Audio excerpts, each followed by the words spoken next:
Verbally Effective, your double E, Ina Esco here. Thank you guys so much for tuning in to another episode of the Verbally Effective podcast.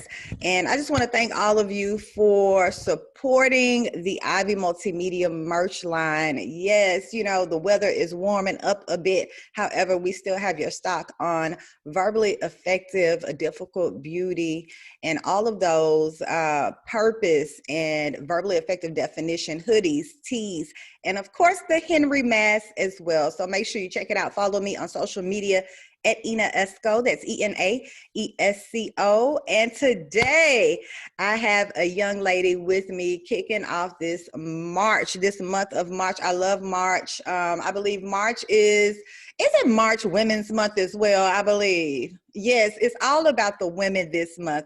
And I have with me today entrepreneur, speaker, six-figure luxury business coach, Felicia Jarrell. How are you, lady?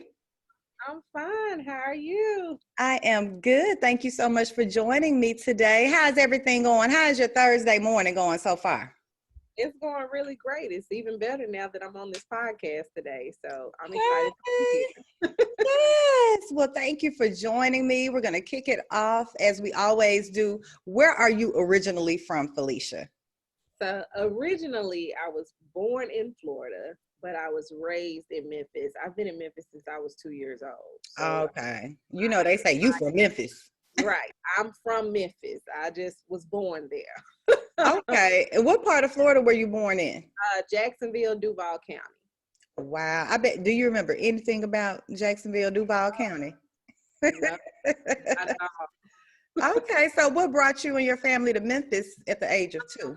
My dad retired from the military. He's 20 years Navy. And so my parents were actually in Spain before moving to Florida. I was conceived in Spain. They went to Florida because my parents didn't want me to have dual citizenship and deal with all that paperwork. So I was born in Florida, and less than 2 years later, my dad decided to retire. They wanted to be around family. My mom is from Memphis. Okay. The entire family on my mom's side is from Memphis. And so we moved here and have been here ever since. Gotcha. So tell me about your family unit. You know, do you have siblings? Are you an only child? So I'm both. Okay. I got you. I do have 2 older brothers from my dad's first marriage. We are Okay. 12 to 15 years apart. So we weren't raised together. With my mom and dad, they've been married 40 years now, almost 40 years. So I was raised as an only child. Gotcha. Wow. You were spoiled rotten. Yes, absolutely. She admitted it. She said, yes, I know I was. Wow. Okay. So what part of Memphis did you grow up in? Actually Raleigh and South Memphis. So my parents' house was in Raleigh when I off St. Elmo on Kerwin Drive. And my grandmother's house was on Lucy Street in South Memphis. Okay, I know where that is. I spent a lot of time in South Memphis because obviously that was my grandma. That's my mama always dropped me off. It's so you could say I'm more from South Memphis, honestly, than Raleigh because I spent so much time with my grandma and my family on that side of town. Gotcha. And what was Felicia into at a very young age? What did you like to do? The free spirit. So I was always into creative stuff, mainly dance though. Dance was my thing. I danced more than I walked when I was a kid. And then from there, it went into like DIY crafts and arts and, you know, all of the fun things, scrapbooking, etc. But the bulk of my childhood consisted of dancing. Wow. What kind of dance did you do? Mainly hip hop. But you could find me at school. I didn't even know how to walk to the class. I just booked on the way there. Oh, so you know how to juke too? Yes. Oh, now I'm old. We'll have to oil some of my joints before I go and do that. But I bet you still got it though. I bet you still got it. Yes, that was my thing. What school did you attend? What high school did you attend? High school, I graduated from Bolton. Bolton. Wow, Bolton. Okay. So, were you on a dance team at Bolton or what No, I activities? did cheerleading for a little while at Bolton, but I actually danced under my mentor, Robin Sanders. Mm-hmm. So I grew up at Breath of Life Christian Center in Raleigh.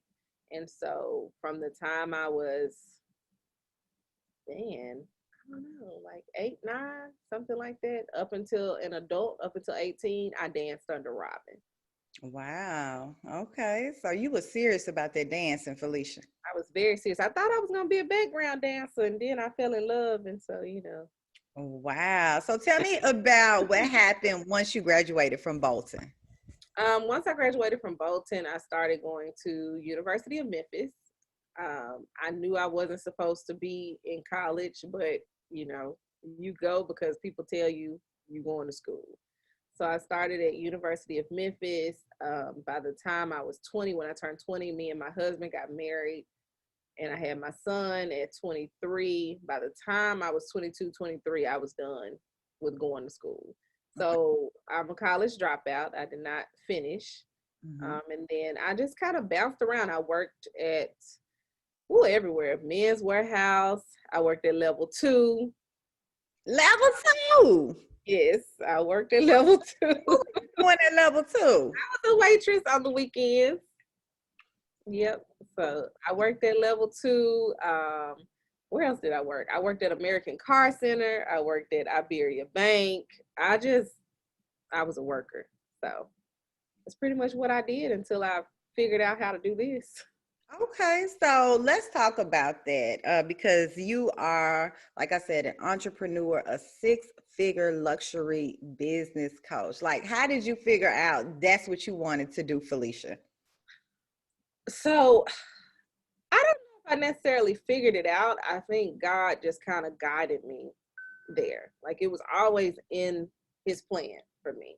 And he just strategically put the right people in my path to get me to that. So probably a year before I actually opened the company, me and my cousin Courtney, who helped raise me, we had decided to open up this shop because we were very heavy in the community of what I sell in the stationery world.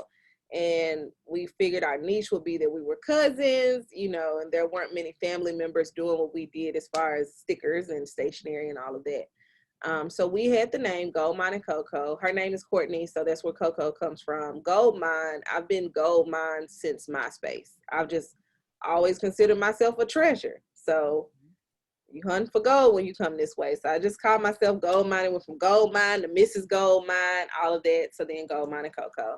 Then I found out I was pregnant with my daughter, and she works for the state of Tennessee in the government sector. So she was climbing the ladder there. So we pretty much let the idea die. We never actually took it off the ground. So a year later, when I gave birth to my daughter, I was working at the bank. I didn't want to go back to the bank, but I also didn't know what I was going to do to keep bringing in the money that I was making at the bank. And I had a girlfriend suggest that I just do what I love. And I was like, what do you mean? Like, I didn't even know I was doing it so much that it was just life at that point for me. I didn't actually realize it was like a hobby. It was something that I loved doing. Mm-hmm. And she was like, you play with stickers all day long. Like you're in your planner. Every time we talk, this is what you're doing. I had a tote bag back then with a planner and stickers and supplies that I carried everywhere I went. So you would find me in a corner, just in my own little world, doing my thing. And so when she suggested I remembered that we had the name. And so I went to my cousin and I was like, hey, I think it's time for me to pursue this. Are you on board? Like, is it okay if I pursue it on my own? Because she was still focused on what she was doing. And she was like, of course, do what you got to do, whatever you need me to do to help you, I'll help you. She actually bought me my first printer to do it. So I was like, all right, bet. I already had a little machine that could cut the stickers. So I bought a pack of paper off Amazon, and my friend that suggested it to me, she kind of guided me through like getting my shop set up on Etsy because she was selling t-shirts and things like that. So she knew enough to get me started. And so she guided me, and a week later, that company was open. Wow, amazing. So that's how it all started. Yes. Yep. Wow.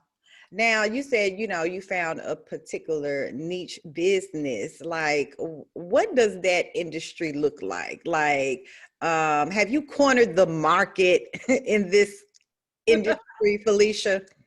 I would like to say that I have. I would like to say that out of what other people would consider my competition, I have definitely rose to the occasion and made sure that my company stands out amongst the crowd. Mm-hmm. So we are all about disruptive marketing. We're all about just breaking the mold, right? Like, let's do something different. Let's revive what stationery is, because stationery had got kind of boring. You Mm-hmm. know, it's like you went in the store and you saw the same thing: a notepad, a pen, whatever. So it was like, what can you do to make it fun and functional to where people are like, I know I need this in my life, but it doesn't really bring me joy. So how do we add joy to that? And Right. so I was able to do that. Wow. You're bringing joy to these folks out here, Felicia. Wow. So, next question is, you talk about giving yourself permission to pursue your dreams. Tell me about that process. What is that process like, giving yourself permission? Because a lot of us, we stay in these comfort zones. We don't think outside of the box. Tell me about that breakthrough process.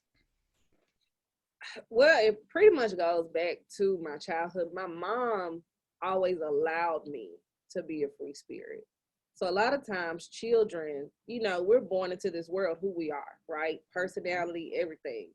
But because it doesn't fit the mold of the people around us, people kind of kill it off without even realizing that they're dampening who we are.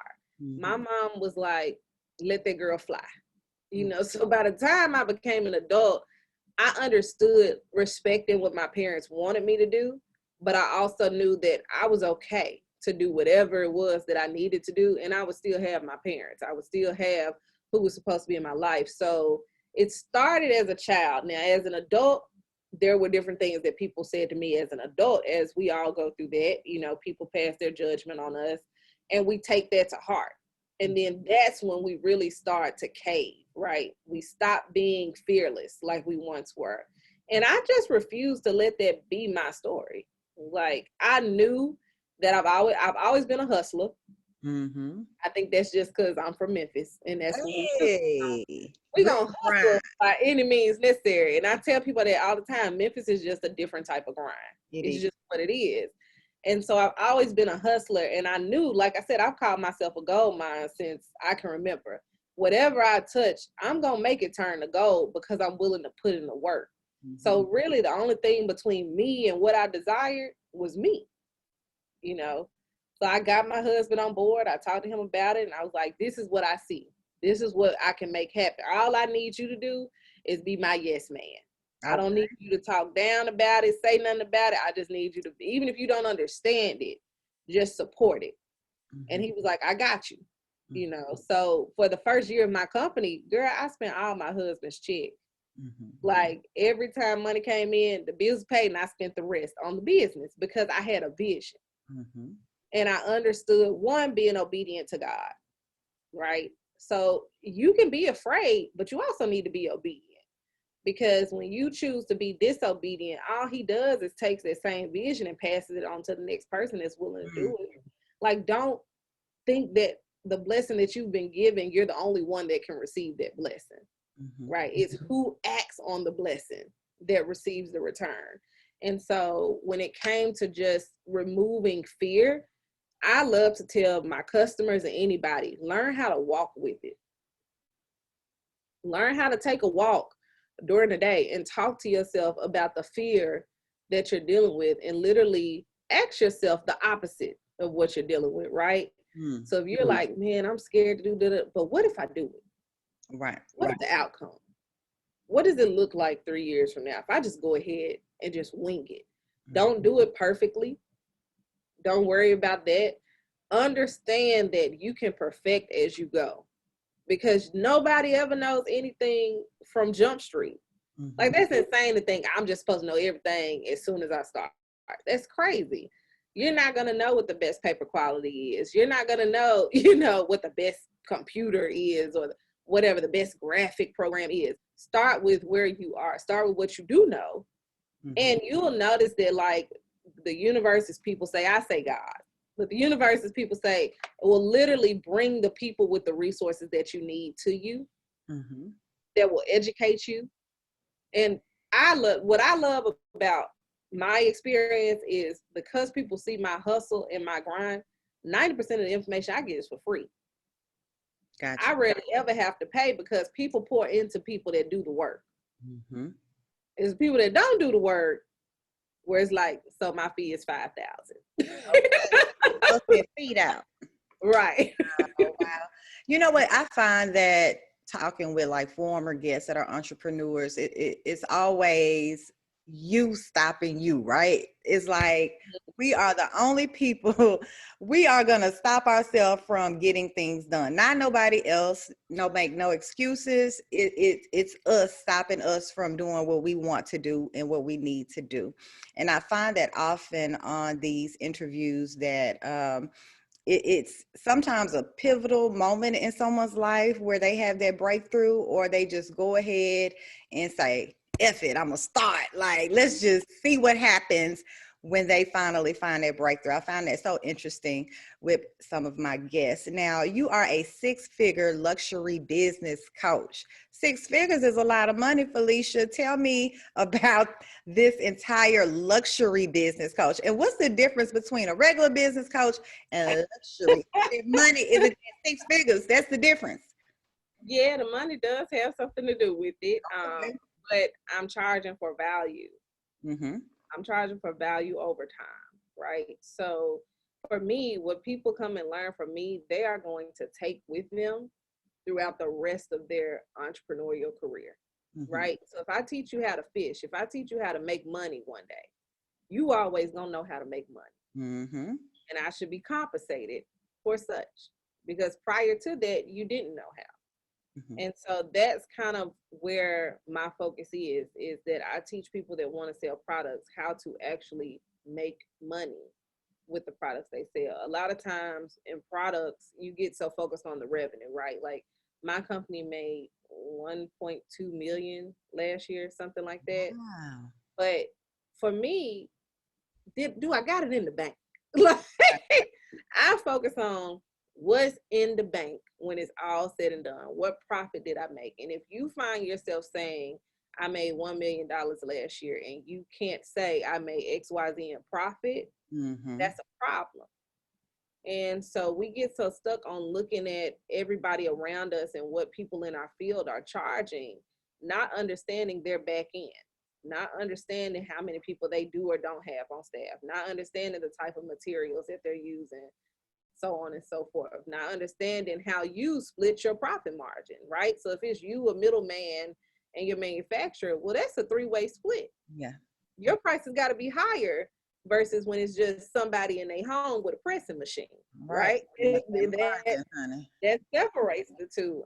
So for me, it's helping people get out of that mindset that if I raise my price, people won't pay. Mm-hmm.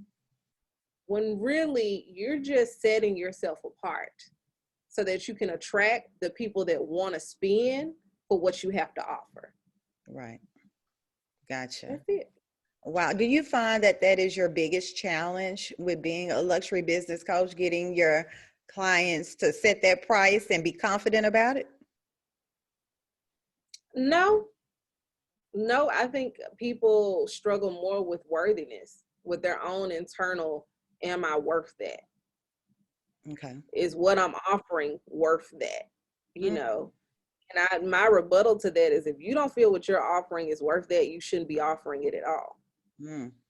Wow. You need to go back to the drawing board and rethink what you're selling to the world. You know, so I deal more with just the worthiness. Once we get over that, it's smooth selling. It's easy breezy. But it's getting people to recognize you, the person, you are valuable. Your time is valuable. Your knowledge base is valuable. Your education is valuable. Everything that has gotten you up to here, every experience that has gotten you to this point is valuable. It is worth you asking for what you're worth. because nobody could ever actually pay you what they really should, you know. Right. But, you know, you notice that when your price increases, the type of person that you're dealing with increases also, right? So the type of caliber of person, their value system, what they're expecting, what they're looking for. You know, I hate to say it like that, but when you charging low prices, that's when you get them headaches. You know, that's when you be like, God, dog, like, Okay. why I gotta go through all of this to teach you this one simple thing? You know, you get somebody that's like, oh, it's only 5,000. They ready to do the work. They ready to get from point A to Z. Wow. What does your like average client look like for you being a luxury business coach? What does your clientele look like across the board? So I have actually only been taking private clients. I'm supposed to launch a program that I have yet to launch for my own reasons of fear and my own like, ooh, am I gonna really teach this many people what I know? And you know, within the time frame that I want to teach it to them. But my private clients, you know, I've helped family, I've helped friends, I've even talked to like Chef Tam, you know, like I've just been helping. If they reach out to me, it's like, come on, let's talk. And I'm a numbers person. So for me, I'm just gonna break down the numbers for you. I'm gonna make it make sense through money. Like, okay, what are you charging now? What do you want to charge? What can you offer to differentiate? And we're gonna get on my dry race and we just gonna break it down and we're gonna make it make sense. And then I'm gonna give you the strategy to implement it as you go to get to that target goal. I've seen, you know, one of my clients literally go from $1,200 a month to making 20,000 within 5 months. Like Wow. it was insane. That's a Insane. substantial increase. Just listening to me. Just, and you know, she'll say it all the time, like, I'm just doing what you said. I'm just doing what you taught me. And those are the type of people that I'm looking for. Just do what I'm teaching you, because I'm my own case study. I'm not teaching you anything Felicia has not done to get to where Felicia is. Wow. Now, you recently won the New Voices Accelerator Pitch Competition with an award of $20,000. What led you to apply for this competition? And have you ever pitched before? Okay, so I'm gonna reverse that. I've never pitched. Okay. I've never This ever is your pitched. first time pitching. My first pitch. Everything that I built up until this point was off of me and my husband. Like I've never pitched. Wow.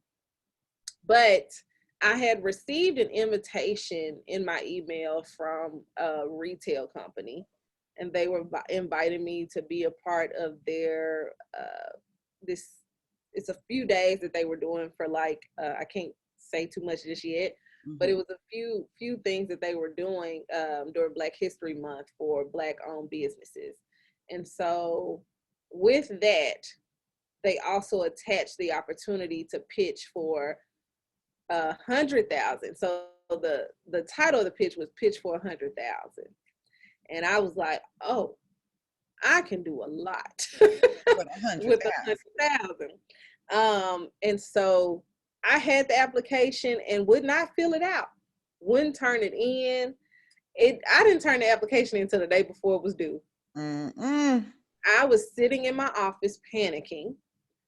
My dad was sitting in this chair and I was telling my dad, like, Dad, I just don't know, like these questions. I said, I'm sure I know the answers, but I just feel like if they're not perfect, if they're not right, and my staff, my assistant, my ops manager, my social media, they stayed up here with me while we filled out that application.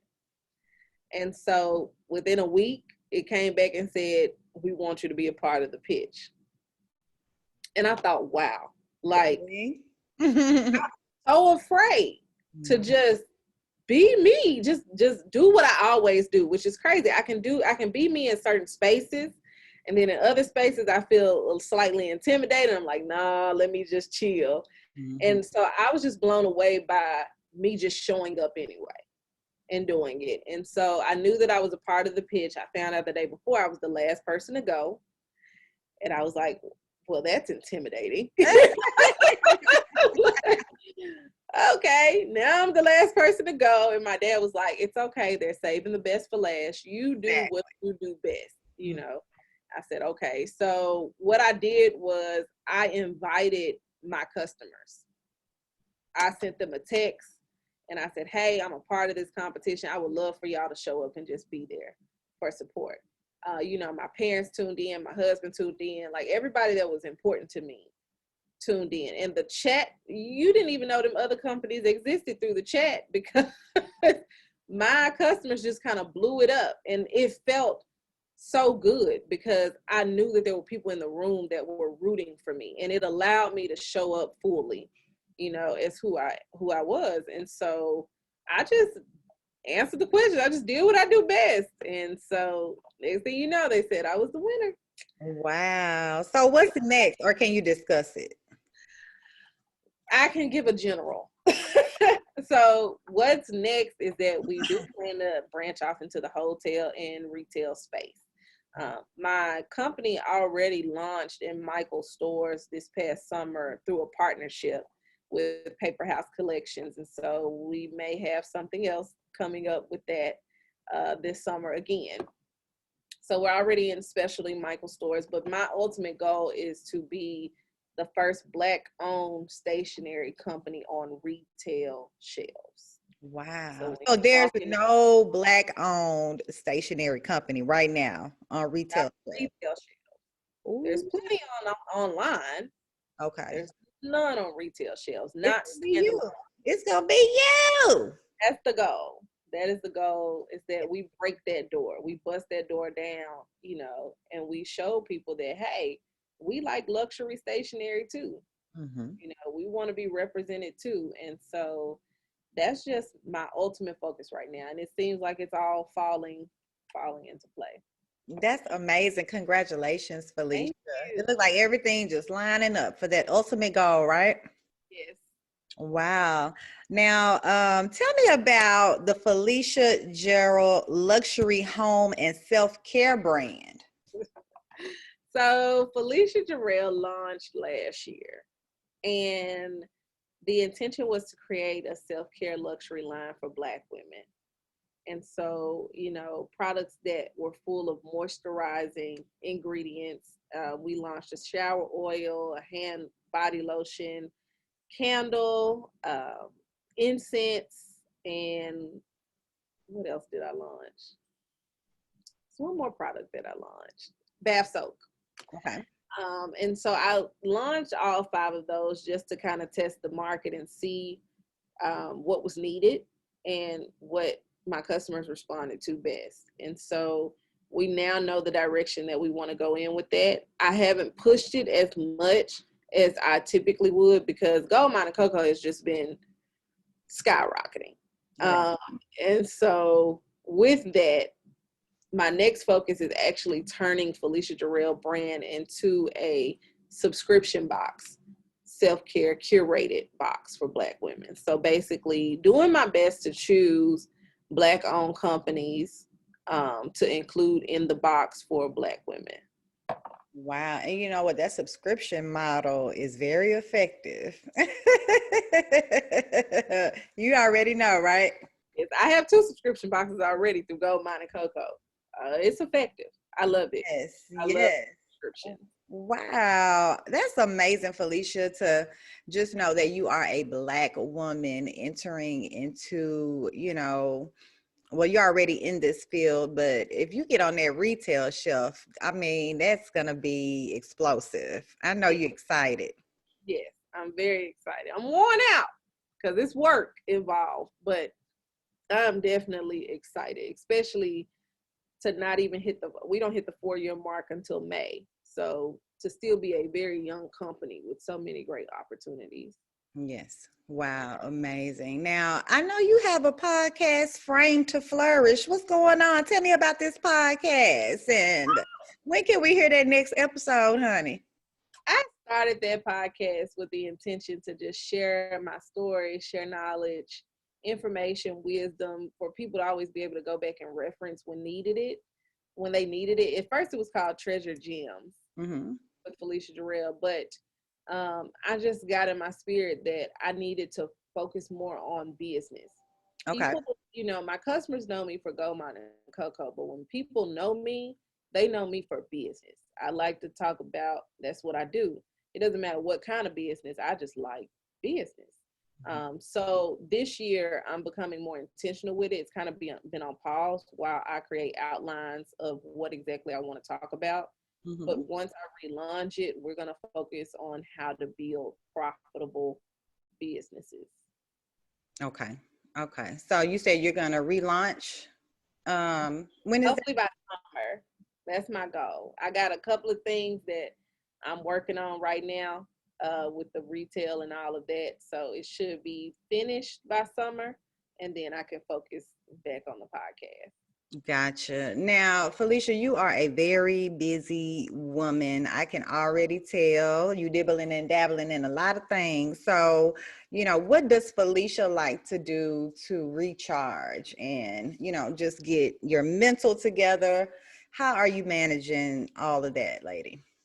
Well, first, I have a therapist, so that helps. I talk to her weekly, and we talk about what's going on in my head and just sorting it out and making it make sense. But I also just like being with my husband and my kids. That's important. My husband now works for Goldmine CoCo as he builds his own company as well. So us being together really helps. And then, my kids, they're 3 and 7. So they're full of life. They keep Yes, me they are. upbeat and moving around. And my parents, they live down the street from me. I'm still, I call myself my parents' baby. Like, I'm not a mama's baby. I'm not a daddy's baby. I'm just their baby. And I'm always with them. So that, and then my girlfriends, like, I have some solid friendships now. 20s were a little sketchy. Mm-hmm. The 30, I got some really solid friends that they understand that I can't readily jump in my car and go, wherever they are. And so what I love about them is in this season, they come to me. We have set times to talk to each other. So we pick up the phone and make sure we talk. They come to me. I travel out of town for work sometimes, and my best friend will go with me. So we have time to bond there when she's out of town with me and my assistant. And we're actually planning me a party right now. They want to celebrate all of the things, because I'm not a big celebrator. I kind of move on to the next. And so they want to stop and celebrate. So we're planning me a skate party in April. Yeah, I wanted to just have fun. Like, You're gonna for do your me, dance moves on yeah, you took on some Yo Gotti and Moneybag Yo, and I'm yeah. hyped. Okay. I'm very Wow. hyped. That's gonna So be fun. yeah, so we're doing that and potentially planning a girls' trip to LA if LA is open. Right. Speaking of if LA is open, I hear you're gonna hang out with your friends, like planning a party, and with the impact of COVID, how has that affected your life? It hasn't. It hasn't. You're the Not first much. person to say it hasn't. It I would say for me, and I'm probably on the opposite end of the spectrum. COVID was great. COVID was great for my business, for my family. I mean, my business grew 4 times. Wow. While COVID has been going on. My husband was home more, because he was working for a different company before coming. He just came here this past month. So, he was home more. My kids were home. I got to see my kids. I'm usually always working. So it didn't really do much to me. I didn't start traveling until August. And I mainly just travel to Dallas because that's where I go do my photo shoots, video shoots, etc. But I didn't start traveling again until August. I traveled with August, October, November. I sat down in December. January, my husband took me to Costa Rica for my birthday. So nothing. COVID was good to you. Yeah. I don't have many. I did get COVID. I did get it week of Thanksgiving. I did, but I didn't have, the only thing that I really dealt with was I lost my sense of taste.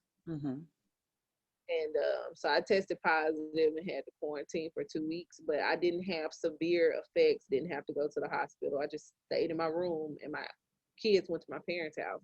Um, but yeah, Wow. it was good to me. So since you've already had COVID, I mean, the option for the vaccine, you're not thinking about it like, I'm good. I'm still thinking about it because I've heard different people say, like, there's some people that say once you get it, you can't get it again. I think that's a lie. They don't But know. I do agree with once you get it, the antibodies are in your system for, up to 90 days, 3 months. I do think that part is true.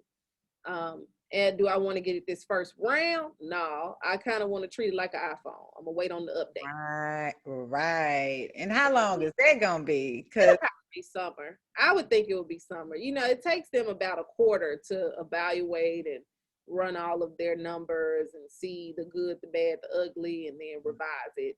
So I figured by end of summer they I'm should have. like you. I'm need to give it some more time. Yeah, Like, my dad got it. He went and got it. He's older, so mhm. he got the first shot. He was fine. The second shot, he experienced all the symptoms in like one day.